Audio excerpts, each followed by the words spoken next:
Economic concerns, along with debunked theories of election fraud, are top of mind today as voters in 4 states head to the polls. It's the first set of primary elections since the January 6th hearings began.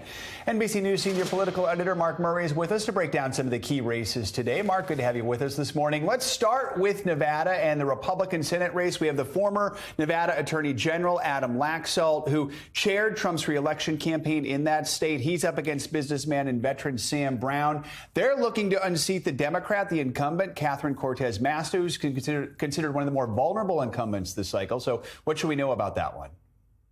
This is a race, Joe, where Adam Laxalt is the favorite. He has Donald Trump's endorsement, and many people around Trump orbit have been campaigning heavily for him. However, the polls have gotten a little bit closer, with Sam Brown running as the outsider in this race, talking about being a veteran who was wounded in Afghanistan.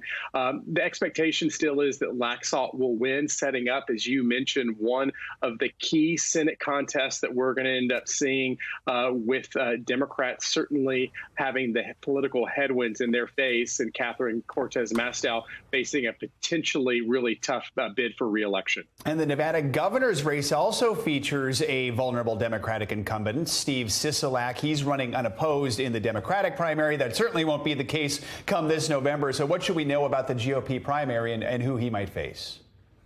Again, the front runner is the Trump-endorsed Clark County Sheriff Joe Lombardo.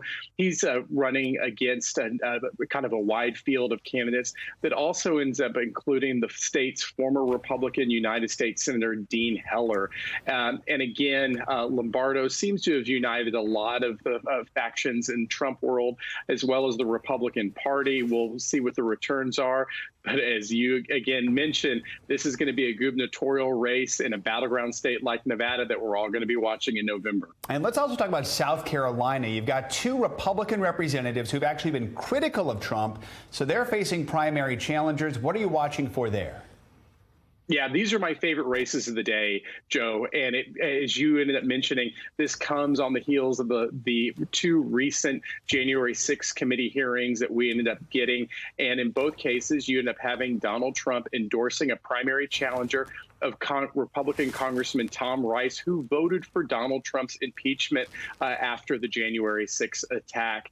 And we've also seen Donald Trump oppose incumbent Republican Nancy Mace, who she did not vote for impeachment, but she was very critical of Donald Trump right after January 6th. And she ended up saying that the election was certified and everything should be going forward. And Donald Trump has disagreed, and he has supported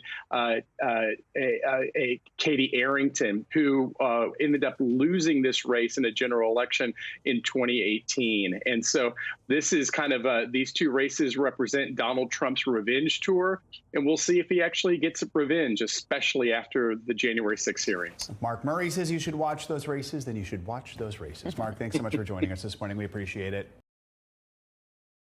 Thanks for watching our YouTube channel. Follow today's top stories and breaking news by downloading the NBC News app.